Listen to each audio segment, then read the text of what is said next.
This is the Dan Le Batard Show with the Stugatz Podcast.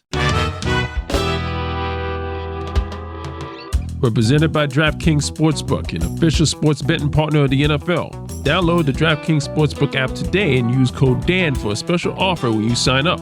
That's code DAN only at DraftKings Sportsbook. That's one of the dismissals today, Woody, is Billy Corbin dismissing you for liking choo-choo trains. I mean, that was beyond patronizing. You're like, part of the funniest part is you and it being like, I don't like this. I don't like what you're doing to me.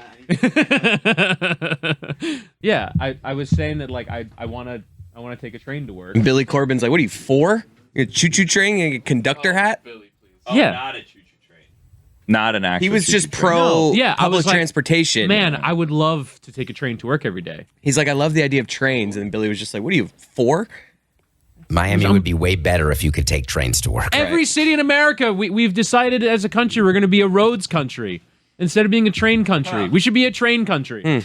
Remember Tom Skerritt in Singles? Yes. When Campbell Scott made the entire presentation about public transportation in Seattle, and they did a close-up of Tom Skerritt's sort of yellowed, crooked teeth, and he said, people like their cars. I spend so much time in my car, and I'm done with it. Yeah. I don't want to be driving anymore. It's enough. You just have to learn how to be efficient in your car. What does that mean? Actually, you know what? I would say you can return calls, you can listen to music, you can listen to podcasts, you can catch up on content, you can pass the time by actually working in your car. I do that. I would say I do that. I make a lot of calls. I would say podcasting, cramming material that I eventually steal for this program is a very important part of my drive into work. I love a good call on a car ride. Yeah. Except Stugatz. Stugatz? Except for the fact that when you drive, you learn where the dead zones are. Driving from Plantation down to Marlins Park, there was always a dead zone when you're going from 595 to 95. The exchange. Entrance near the exchange, near the airport. And you know that the call's going to die there. And so you try to like time your conversation so that you're not saying something important or someone else is saying something important. And so it always gets interrupted and you have to wait and you're trying to merge to maybe get to the express lanes.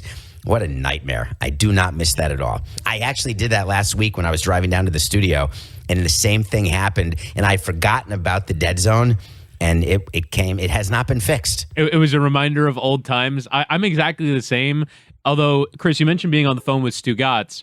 One of the things that I enjoy about being on the phone with Stugatz is that he will talk for 3 straight minutes. And so I can go down the elevator, get delivery, lose the call in the elevator, regain the call getting out of the elevator, and get back to my apartment without ever having to say anything other than, yeah.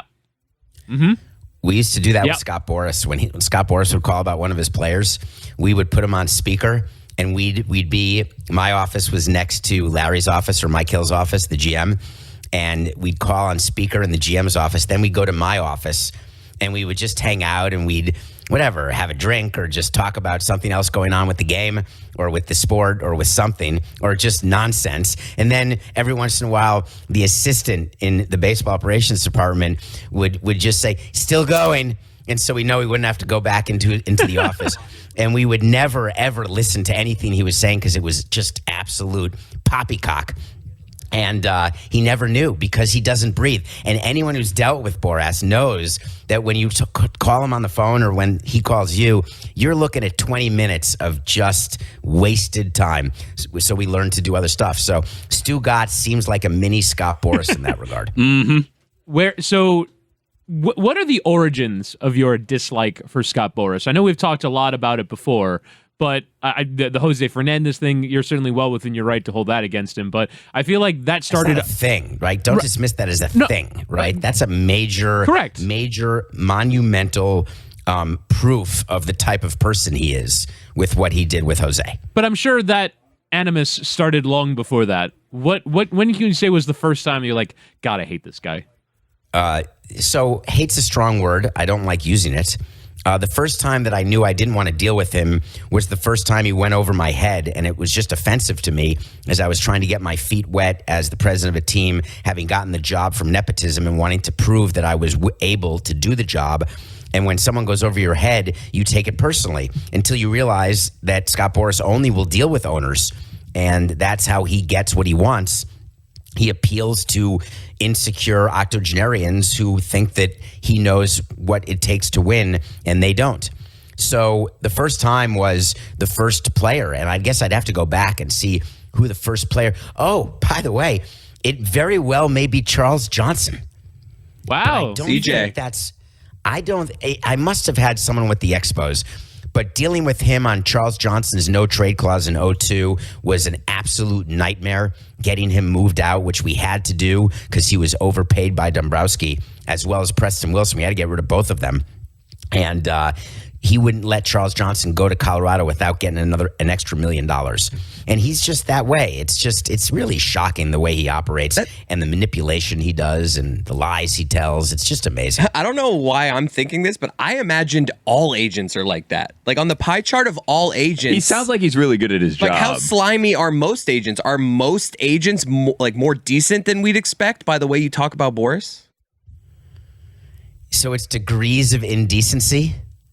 Right. And so when you have that, you need a frame of reference. He is the worst of the worst, but it's a long list of agents who will mislead you and manipulate you. But Boras does it in a way that is so over the top that he does not have the respect of any other agents, any other players, anybody in management, anyone in the commissioner's office, nobody. And that's what's so amazing, that he's been able to have such power and keep getting good players and keep getting bailed out by owners and continue to get players when people just don't want to have to deal with him. But they do. It's really one of the great mysteries in baseball, actually. But he's great at his job. You just don't like kind of the way he goes about doing. Say he's great, job. David. Like if I was a player, I would want him to be my agent because it sounds like he always gets the best for his clients. It's just not always in the best interest of the team. So it's funny you say that, because there are players who don't want to be represented by Boras because they recognize that Boras is only interested in Boras and not in the player, where the majority of agents actually are more interested in the player. That doesn't mean that they don't lie, manipulate, and steal. What it means is that they are going to pay attention to the player no matter what. And Boras is famous for, if you can't help me make money, then I am no longer interested in you. And players who are not the best of the best, who have Boras and then don't become the best of the best, let's say, they end up leaving him because they get totally ignored, like in a Glenn Close type of way. And that's sort of his modus operandi. David, we've had Mike Schur on the show every day for like the last 3 weeks doing stats of the day, and he insists on telling us that he thinks that Shohei Ohtani is not long for the Los Angeles Angels. Do you agree? No, I don't, because I still believe that the Angels have an agreement in place when they signed him, an extension agreement in place, which would be in direct violation of the order of the commissioner. But I think that there's a couple things at play here. What you're reading a lot is people saying he's one of the best pitchers in baseball, so he could make $40 million a year as a pitcher. He's one of the best hitters in baseball, so he can make $40 million a year as a hitter, hitting 30 home runs, etc. So he's an $80 million player. But that's not the math that teams are going to do. It is not realistic to believe, and it's been 2 years in a row now, I grant you, but it is not realistic to believe that he can continue to be one of the best pitchers and one of the best hitters going forward in a long-term situation. The possible change that has taken place is the sale of the Anaheim Angels of Los Angeles. And if there is some sort of side deal between Artie Moreno and Shohei Ohtani, there is a question that side deal would not be part of the acquisition of the Angels. The new owner would not be assuming that side deal. It would not be enforceable. So a new owner would not have to give a contract to Ohtani the way Moreno may have to give if they had such a deal, which I still believe they did. So the question is, does Ohtani want to leave Anaheim? And my answer is yeah, because I know he wants to win, and he realizes that winning in Anaheim is so unlikely. But I'm not sure that he'll get an offer higher than what Moreno would have agreed to.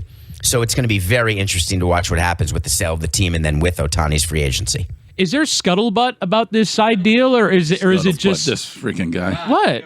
Scuttlebutt. Scuttlebutt's a good word. Is there scuttlebutt about the Ohtani side deal? Like, on what basis? Inside baseball. Yeah. Right? The commissioner sent a letter to all teams saying, when you are negotiating with Shohei Ohtani, keep in mind you may only offer him an initial deal in the slot that you have for international Japanese signings, you may not agree to pay him any more money, period. And if we find that you have, you will be punished. And when he signed with the Angels, every team with whom we spoke, we all thought the same thing, that the Angels had cut a side deal. How common is that? And like, did you guys ever cut side deals? So we cut side deals with international players back when we were manipulating the system, which other teams did. When you wanted to get a player but could only pay a player a certain amount of money, we'd give the player's brother money. We'd give other players related to the same busconi money, and we'd say, hey, that money's really not for you. You got to give it to the first player. And that is completely against the rules and not allowed, and every team does it. And baseball has tried to crack down on that, and they've done a sort of decent job on it by making these slots, but the international draft is really meant to eliminate that practice. But it's the old story, right? It's the Bucks have don't the Bucks have the brother of Giannis on their team? Yeah. I think there are several other Antetokounmpos in the NBA. Right. Is the brother good? The one who's on the Bucks? No, he is an elite whip the towel and stir up the crowd and energy guy on the bench. But Hall of Famer, that one. He is on the team. I presume there's someone who values his skill set in some way, but no, he does not play very much. I would assume the only skill set that is valued is the fact that it makes Giannis happy to have his brother around, right? And so there are circumstances. The Marlins did that. Do you guys remember? He was going to be the big thing. Everyone was so excited when Jeter signed him. It's either Victor Mesa or Victor Mesa. Victor Mesa, and then they signed Victor Mesa Jr., which was his younger brother, who I think is doing better than Victor Mesa. So I think the throw-in is doing better than the original Victor Mesa, who I believe is dating someone who did a song with Pitbull. I remember that was 3 days of headlines. Victor Mesa's dating a friend of Pitbull's? I think he's dating someone who collaborated on a song with Pitbull years ago. No, not Café con Leche. Her name's Lisa. Well, because the thing is Nicole Jam. I got excited, so I started following all the Victors, and now. Hey! Why? I'm just getting like updates on what's going on with the Pensacola Wahoos, you know, so Wahoos. it's not working out how I thought. Yeah. Griffin The blue, Conrad's on that it's the team. Blue Wahoos. Yeah. So, David, did any of those like under the table payments like ever pay off for you guys? Like, is there anyone of note that it's like, oh, well, we were able to land this person because of this side money? I cannot think of any, right? It doesn't often work. It's so hard when you sign international players. It's very rare that they hit. That's why you try to sign as many as you can. That's why the teams with the deep pockets who can, in the wild, wild west of yonder, they're able to sign all these players and give all this money on the hope that one of them hits. And when you go above your pay grade and really stretch like the Marlins did with Victor Squared, you're really taking a chance. But then people tend to forget about it. But by the way, that's money that was misspent. And I'm not saying that we didn't misspend money. Of course we did. And all teams do. But it is such a crapshoot, which is why owners want the international draft and they want slotting, because they don't want to have to overpay for young players out of the Dominican where the odds of them making it really are so slim. If this is an indelicate question and it's places we don't talk about at parties, please tell me to buzz off. But how logistically does it work to pay a brother, right? So like, is there like a separate LLC that Jeffrey owns and they pay him for contractor services? How logistically does it work? And if you Venmo? Yeah, right. How does this work? No, you sign the player and they're under contract to your organization with a signing bonus that is absolutely not related to their talent, right? If they were just a guy who was being signed, you'd say, wow, that's a $10,000 sign. Well, wait a minute, we have him for $125,000. Well, no one's going to argue with us because we can just say that we evaluate him as a $125,000 player. You give him $125,000, wink, wink. $115,000 of that is being sent from the player to his brother. So it's never a non-baseball thing. It's always like, if you're signing a player, you're signing his brother and paying them a ridiculous amount way above your evaluation. Correct. Okay, yeah, you don't sign like a cousin who works in banking. Right. Or I would presume that, like, because I think sometimes in like soccer transfers, there's always like a million will go to the agency, and the agency gets paid for scouting services or something like that. Like that's way that like some teams get away with sneaking money around on transfer fees when they have to be financially compliant. So baseball is pretty good about that, about making sure that doesn't happen, right? Where you're signing someone to a services contract that's not baseball related. There's sort of one thing. It's like the code. It's the secret handshake within baseball that when you're going to break the rules, at least give the money to someone who owns a glove and cleats. What I guess would be the best or worst example of that, of using some other alternate means to stash money somewhere? Is this the best version of it, or are there other examples of like minor cheating that is within the code of baseball? Oh, I like that. Hold on. Minor cheating within the code of baseball. Correct. There's so much cheating that goes on within baseball that sign stealing is just like the tip of the iceberg. So these organizations, what they do is we sit around thinking about ways to cheat. It's sort of like being an IRS lawyer, where your job is to figure out how to violate or work within the code and take advantage of holes in the rules, if you will, to make your tax payments lower. So we would sit around and we would look at the signing rules, we'd look at slot rules, and we would manipulate and try to figure out what is the most money we can give to a certain player. Can we figure out a way to get someone in the organization before they're old enough? So that was a very big thing. Fred Ferreira he discovered Vladimir Guerrero, and he would hide players until they were old enough. That's what teams used to do. You would take a player, you'd basically bribe them by saying, we're going to feed you rice, beans, and plantains, but you may not leave our building. Like, people can come visit you. Visiting hours are like 8 to 8, but until you turn 16, you may not leave. So no other teams are going to see you. Nobody's going to have a chance to sign you, and you are going to be an expo the first second that we're allowed to sign you. So that kind of stuff definitely happens, and that's how you deal with the age issues. There's a lot that goes on when you're scouting high school players. Sounds like you're sequestering minors, David. Sequestering, it's sort of kidnapping minors. I mean, that's really what it is, right? You are, by the way, don't even get me started about the Dominican and what we do to players there. It's horrific. You are giving players the dream of Major League Baseball, the carrot of Major League Baseball.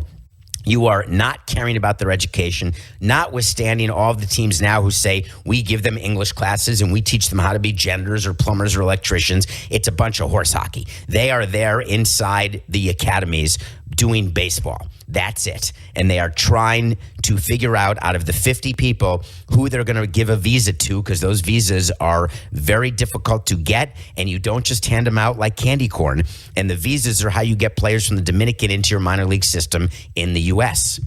And when you only have a certain number of visas, it's basically like the game of Survivor. Who is going to be the one who is, yes, horse hockey. That's Colonel Potter. It's a great expression. So how are you going to figure out which players are going to make it? And what you do is you play them until their knuckles are raw, and then you take a chance. And you bring over a player who doesn't speak English, who doesn't know anything about how to acclimate to the United States, and it's just not nice. But on the other hand, it's not our job. And I never viewed it as my job to be nice. These kids want a shot at a better life, and we're giving them that shot. And it's sort of like a lottery pick. David, give us your thoughts on the Players Association trying to unionize the minor leagues. They're going to rue the day. I'll tell you that. And this is not me being against unionization. Although unions, as we all know, started to protect migrant workers, and the whole view of minor league players is they don't get paid enough, they don't have good enough food, they're eating Chick-fil-A on Sundays that's a day old, and their salaries are low. They're what? Closed on Sunday. I know, but they're saying it's a day old. Oh, that's true. Aaron, carry on. Stick it in the fridge. Yeah. I had you. Carry on there, Cody. It's all right. They'll edit that out. Do we never want you to? No, we're leaving it in. We're leaving it in. Yeah. Sorry, that's right. I forgot. You're the conductors today. So, what are we talking about? Unionizing the minor leagues. Oh, so ruining the day. So these players, right? They think that by joining the Major League Baseball Players Association, that somehow they're going to get better represented. Their working conditions are going to improve. Everything is going to be great. What they don't realize is they're all going to lose their jobs. Because the only people that we care about in the minor leagues are the people who are going to be in the major leagues. The rest of you are just fillers. You might as well leave and go start the rest of your life with whatever job you're going to take. But we are using you to field a team so that our prospects can prosper. Now, what about the players who are drafted low, who are not prospects, who end up being good because they work their ass off and get lucky? AJ Ramos is the example I gave on a recent Nothing Personal. There will never be another AJ Ramos because there will be fewer minor league teams, and a low, like a 20th round draft pick is not going to get the benefit of any doubts. And he's not going to have a spot on the team because we're only going to have a team that has prospects, surefire prospects. So he'll have to go to an independent league, an unaffiliated team, and try to get good against inferior competition, inferior coaching, inferior development, and then maybe get a shot. And that will be also few and far between. So therefore, by unionizing, what the minor league players are doing is they are basically unioning themselves out of work. So basically, you think that Major League Baseball, as a response to this, will shrink the minor league system. They will not have, let's say, 4 teams. They'll have 2. They, will shrink the size of the draft maybe from 40 rounds to 20, because if you don't have as many positions to fill, then you'll just make it smaller. Wouldn't all that stuff be collectively bargained? So you can't, right? So the collective bargaining, that does not get into number of teams, right? Like there's nothing that says that when they go from 25 to 26 players in Major League Baseball, that gets collectively bargained. But when baseball deals with the NLRB, right now, let's talk about where we are. 30% of minor leaguers have said we're going to sign a card that says we want to join the Players Association. They then sent a letter to baseball saying, hey, would you like to recognize these new 5,000 members and have the MLBPA represent these players? That would be terrific if you'd say yes, Major League Baseball. We talked about this. We rehearsed this. There's no way baseball says yes to this. Then players then have to go to the NLRB. And the NLRB, the National Labor Relations Board, will oversee a vote of all of the minor league players. And over 50% of them have to vote in the affirmative to form a union. Then they will have a union. But all during that time, there is nothing that stops Major League Baseball from contracting or from changing the way they run minor league baseball. Because remember, they are in charge of minor league baseball now. That's a change from 10 years ago. There's no minor league baseball association. Major League Baseball runs all of the minor leagues. So they are going to work quickly, and they're going to make sure that they're not going to have 5 minor league teams full of unionized players. It is not a sustainable model. And then in the alternative, what they're going to do is they're going to go to the player reps on their team, like Francisco Lindor, who is opening his mouth about being pro-union and getting these players in, and saying, listen, if we have to have 5 teams and we have to pay minor league players more, it is a zero-sum game. And the major league members of your union, the middle and lower class members of your union, the minimum guys, the arbitration guys, we are going to squeeze them because we are not going to spend more money notionally. So if you want to spread it out to 5,000 more guys, have at it. Good luck to you. So do you not think that if Major League Baseball... Jesus, Chris. I'm sorry. What are you doing? I just saw on NFL Network, most favorable duo week 1, Tua and Tyreek Hill. Football is back. What's David, who do you have coach of the year NFL this year? Who do you got? That's a good question. It's what the people want today. I'm sorry. I'm thinking that I actually led Nothing Personal today with football and talking about the business lines, the storylines, and then pick of the day was Bills 2.5 over the Rams. Oh shit! Wow, that is a major controversy. Hockey. Controversy. Horse hockey. Oh my God! Rams is a live So doggy you're at taking home. the points. So you're taking the points because they're the defending champions, getting points at home. It's the biggest sucker bet of the year. Oh no! Wait! You think the Rams are the biggest sucker bet of the year? Yes, Oh I no! Do you have a feeling about defending champions? What's your feeling there? I do. Do you remember the Heat game? Coca could not come up with this on the fly because I thought of it while recording the show this morning. Do you remember the game 1 of the Heat season? Yeah, they got blown up by Chicago. Yes. Yeah. What year was that? That was 2007. 2007. Yeah. In the year after, yeah, They got 2007. their ass kicked in their home opener. I was there. I was there too. I and it was remember. insane. I remember after they lost to the Mavericks, the Heat did in 2011. I think they went to Dallas after the labor shortened season, and they started in December, and they absolutely destroyed Dallas on their home opener after they got their championship rings. So you think that's a real thing? You think bet against the team that's celebrating the championship on opening night? Yes. It is that you are going to win more than you're going to lose, and that is completely anecdotal. But you are going to win more than you're going to lose. It's not a stat of the day. But the defending champions getting rings or raising flags at home, I am going the other way. Wow. I want to go back to something that we spoke about earlier, which is the subject of players from the Dominican, because I do think not just the Dominican, but Cuba as well, although that has its own, obviously, set of landmines, it is a really interesting subject matter because so many baseball players come from that area of the world. So if I were to just ask you, take me from scouting to whatever it is you have to do in order to convince a particular player to come to your team, what is the process to get a player from a Caribbean country or from somewhere else in the world to the Miami Marlins? Or at least when it was here. I know the rules are different now because it's an international draft. Into the organization actually to the United States? Both, I suppose. Because those are two different things. So what you do is you have workouts down because there's no draft, teams hold workouts. And there's something called the busconi. Busconi is the worst type of agent. They are people in charge of all these young kids. They're sort of like the guys from Who Wants to Be a Millionaire. What was that Academy Award-winning movie? Oh, my God. Directed by Danny Boyle, and it won Best Picture. Slumdog Millionaire, Jeremy says in the chat. Thank you, Jeremy. Yes. Thank you, Jeremy. Remember in Slumdog Millionaire, you had the people who took the kids and would take their eye out and cut off their arm because they're better at begging. You get more money if you are disabled.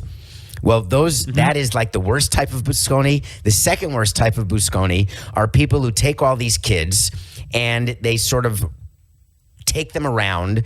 They give them old gloves and old shoes and say, play baseball, sometimes even bare feet. And then you go to different teams, the busconi does, and you say, here's all my players. Come watch them play. And then you see someone who has a chance to be good and they say, well, I'm happy to have him signed, but then you've got to take my 4 other people because then I get to go to the other kids and the other parents and say, look, I'm the best busconi around. I get money for even the players who suck.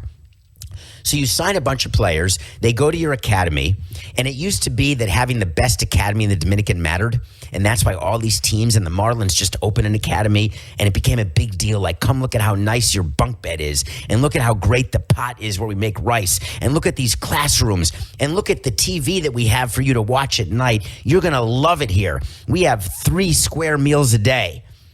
We have great coaching staffs, etc. So they come and they do workouts, and then there's a Dominican league where you play other Dominican teams of major league teams because all 30 teams have Dominican teams. And then you have a hitting coach, a pitching coach, you have a scout, you have a manager, and you pay these guys in your organization, you pay them bupkis, like $5,000 or $10,000 to do this job because the cost of living is so small. And then on top of that, you then scout them and decide each year who is going to be brought over to the States to spring training. And that's the ultimate carrot, like in a dog race that's held out for these kids, is just getting a ticket to the U.S. So the process is a long one, and it is a absolute failure for the majority of the kids. And the Busconis don't care because they get paid either way because anyone, remember the Yasiel Puig Busconi situation where he was like, going to be kidnapped and murdered because he didn't give some of his big contract to his old Busconi. He didn't want to do it. Do you guys remember that? Vaguely. Yeah, it was something, right? So when a player hits it big as a Dominican player, they're still paying off their Busconi because the Busconi gets a percentage of all future wages. That's the deal they cut because they're investing in players, the majority of whom don't make it. Stugatz here. The numbers don't lie. In the last decade, over 4 million people have chosen Simply Safe Home Security to protect their home. I'm one of them. They must be doing something right. At Simply Safe, your safety is the only thing that matters. I know because I use Simply Safe in my own home. They protect you with cutting-edge security technology powered by 24/7 professional monitoring agents who always have your back. We here at the Batard Show with Stugatz love our families. We love our yards. We travel a good amount, and Simply Safe makes it easier to check in on our homes and loved ones when we are not there. We also love a good perimeter check. Oh, do I love that. There's nothing better than a relaxing afternoon stroll around the yard just to make sure everything is where it's supposed to be, and Simply Safe makes this easier to do with their state-of-the-art technology, crystal clear HD cameras when we are traveling. Customize the perfect system for your home in just a few minutes at simplysafe.com/DLB. Save 20% on your Simply Safe security system when you sign up for an interactive monitoring plan and get your first month free. Visit simplysafe.com/DLB to learn more. There's no safe like Simply Safe. Don Batard. Who is the comedian? Is it James Mulvaney? How do you pronounce his? John Mulaney? There you go. Thank you. John Mulaney. Is the, $2, yeah. Yeah, that's a bad fine. Wow. Everybody started shaking their head. I mean, he's arguably the most popular comedian right now. James Mulvaney. Stugats. Put it on the poll, Guillermo. Is John Mulvaney the most popular columnist at Le Batard? Oh, my God. Comedian, Dan. Jesus, get it together. Excuse me. Comedian. My bad. This is the Don Batard Show with the Stugats. David, enough of this shit. Can you give us your head coach of the year? I mean, geez, it's football. It's the first week of football. I just need, who's your coach of the year? NFL. Give it to me. So And rookie of the year. This is going to sound totally crazy because everyone is calling this, but I'm having the Bills as my Super Bowl winner, and I'm having the coach as the head coach. McDermott. And I'm going all Bills, making up for their 4 Super Bowl losses in a year. And my biggest disappointing team, I'm very worried about the Dolphins.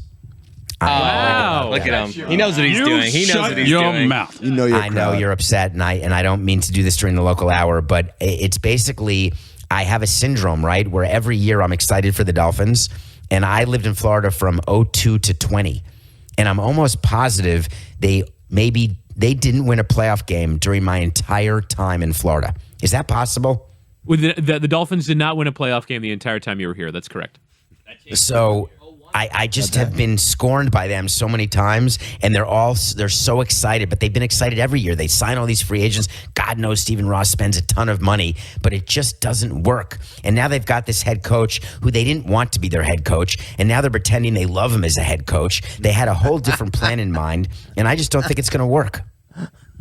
David, what is your review for this week? What movie, TV show, documentary, or whatever piece of content is Were you up at 2:50 a.m. watching tennis last night? Anybody? No, but I did see the highlight of Carlos Alcaraz with his tremendous backhand winner. It was tremendous. Well, it wasn't just a backhand winner. What about the shot that he hit behind his back? Well, yeah, so it was the whole sequence, right? So he's running to his right, hits it Right. behind his back, and then comes back way away from where he hit it behind his back. Somehow the other guy returned, and then comes back with a backhand that was a beautiful winner. Have you ever tried that shot in any racket sport like ping pong or What, behind the back? No. behind the back? No, I have not. It seems, honestly, Amin, Yeah. a little look at me, Louie. Amin is here. Amin has been here. I've been silently watching the proceedings from my. I miss hearing your voice and seeing your facial expressions look as at I'm that. saying stuff that gives you complete sort of disgust. Oh, you haven't had that many disgusting things this morning.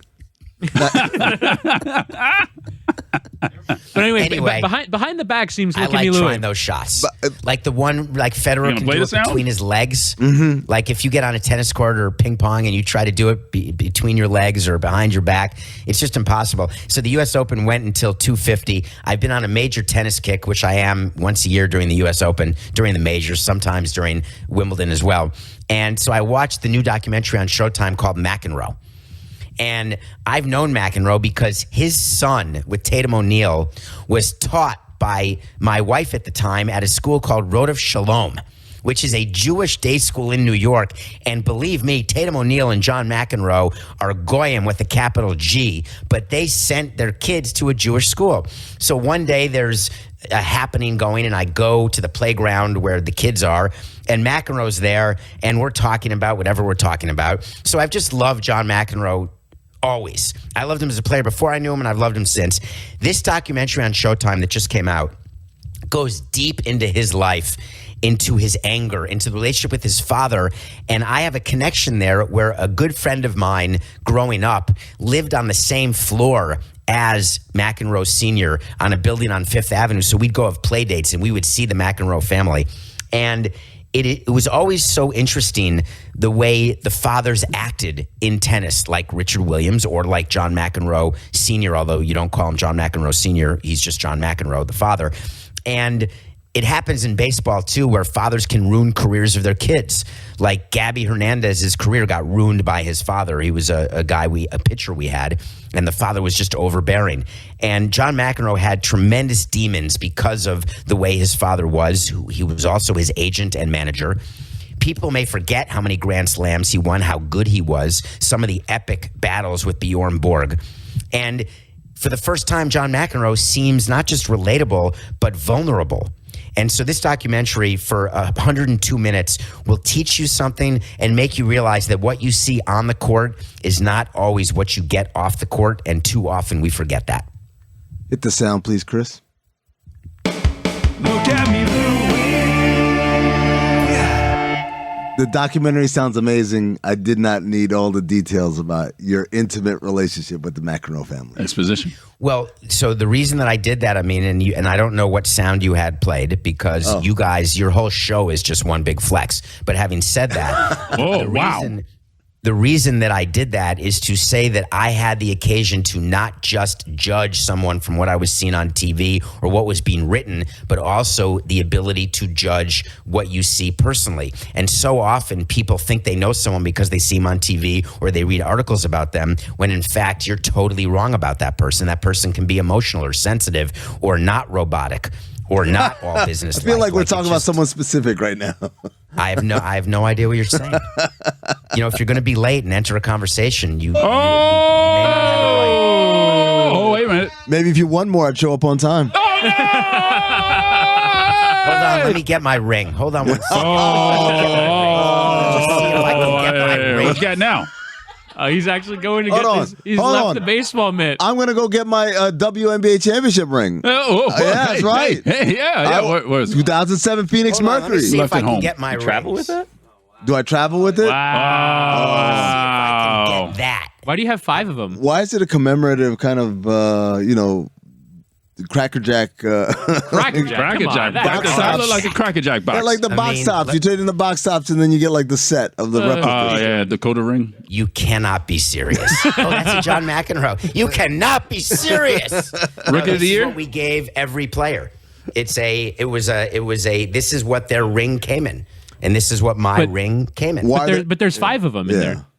So that's a great question. We had an A ring, a B ring, and a C ring. Oh, the tiers.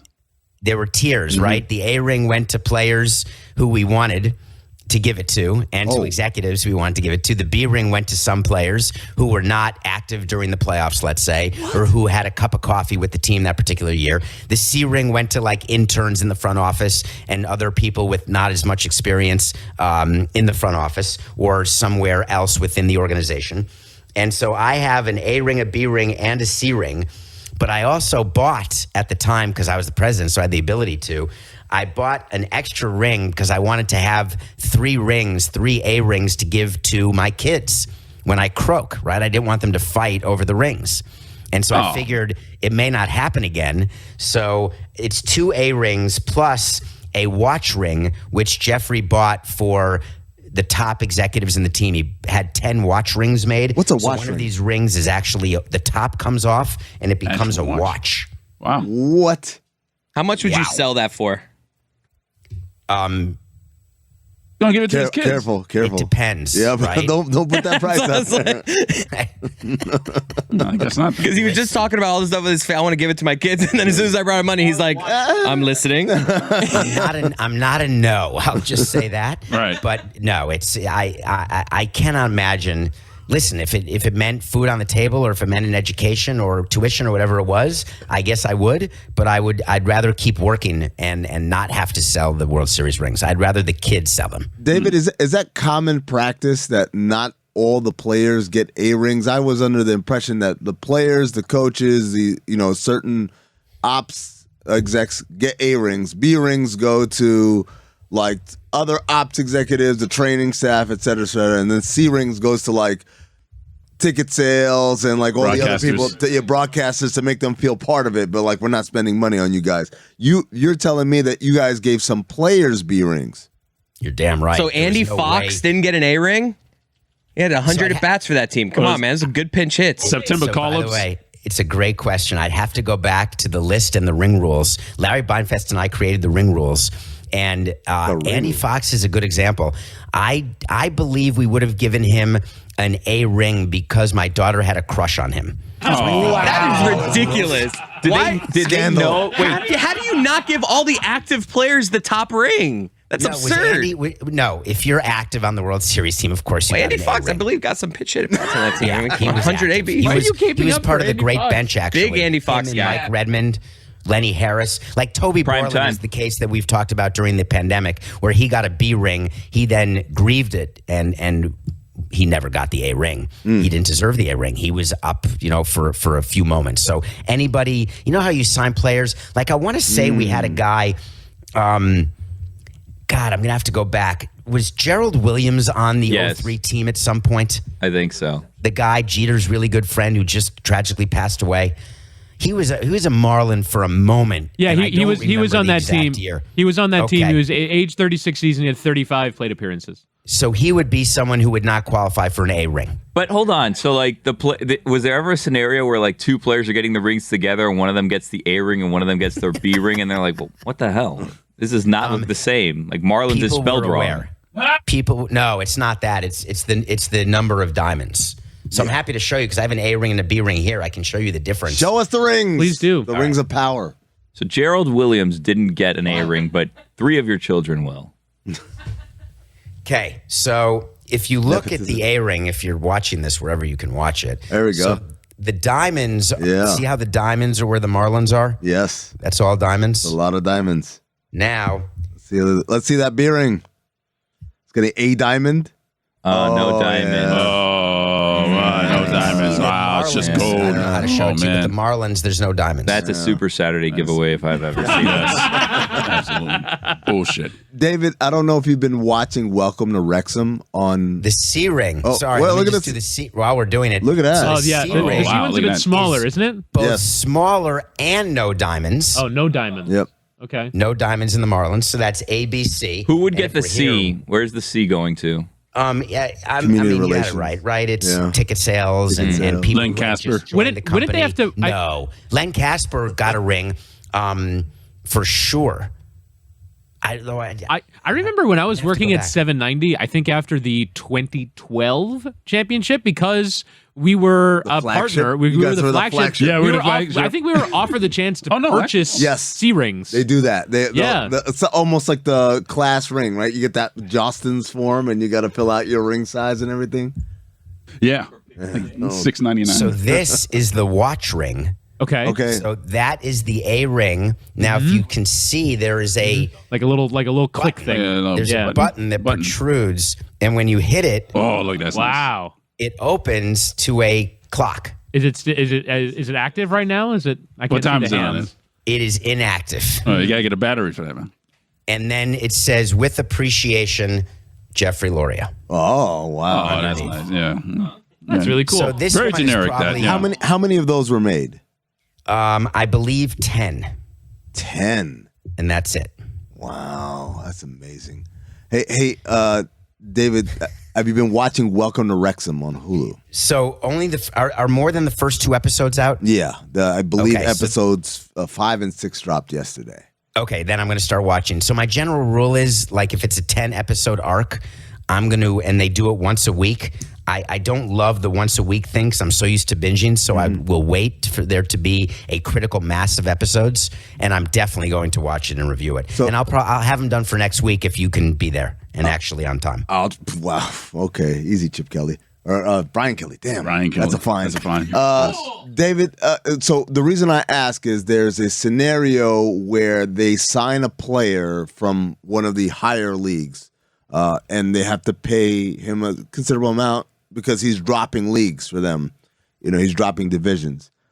And they show what I believe to be something that we never get in Hard Knocks or any other of these behind-the-scenes embedded TV shows around teams, which is the other players kind of half joking but half kind of serious about, well, he's making all the money, have him pick up the tab and all. Like they're talking amongst themselves behind his back about the fact that he's getting all this money. And I didn't know if, the ring conversation made me think, have you ever witnessed live in front of you the player jealousy about compensation or something of that nature? Every time we signed a player to a long-term deal, the players who wanted long-term deals would be upset about it, and they would comment and be jocular in the clubhouse, but it was always biting. So there was unbelievable jealousy in every clubhouse I've ever been in when certain players would get paid and other players would not, and they'd have to go year to year. So yes, and believe me, they all keep track. I cannot tell you the number of dinners I had with, and I'm not flexing, I'm just telling you, the number of dinners I had with Jose wondering why we were giving long-term deals to people and not to him. And when we told him that we had offered him one and he had turned it down, his response was, well, you weren't paying me enough. I said, but that's exactly the point, right? Like if we're giving a long-term deal, we're doing it because we think it's a good deal for us and a good deal for you, not just a good deal for you. Right. And so players do pay attention to that because especially in baseball where it's all guaranteed, the long-term deal is what everybody plays for. No one wants to go year to year. They say they do. I'm going to bet on myself. They really, they want the money guaranteed to them. What long-term deals did you guys give out? I'm kidding. Stan, I know. They sucked, but we did a bunch of them. Right? That Chen contract must have ruffled some feathers. It's funny that I think it did not, because you forget about what it was like when we signed him. When we signed him, he was going to be and should have been the number 2. He was the best pitcher in the American League the year before, and we expected him to slot in right behind Jose, and we still had Yelich, Ozuna, and Stanton, and actually that signing was applauded at the time. It just didn't work. I agree. I remember being like, okay, maybe he could, but then right away, it was very quickly. Well, his first start. Yeah. I was looking at him and I couldn't believe it. Like it was very tough that moment when you have a free agent signing, you're all excited, and of course it was a Boras signing, and we had to give him the extra year, and yada yada we did, and we weren't going to worry about it until later. You get to spring training, and they get on the mound, and you get to see them actually pitch like as your player, and you're looking, you're saying, this stuff does not look electric. No problem. It's spring training. It's going to get better. First spring training game. God, this is soft. Like some people, Josh Johnson used to throw a really hard ball. Not a hard, but it's just a heavy ball is what maybe you call it. Mm-hmm. And you just can tell that in a bullpen or in a spring training start. And Chen he threw slop, and it just looked terrible. And we had some players sort of commenting like, uh-oh. And then he starts a game in the regular season, and just, I don't have this for certain, but I believe his first start was just a disaster. That's at least my crazy recollection of it. And we just said to ourselves, we have a problem. And we did. And it was terrible.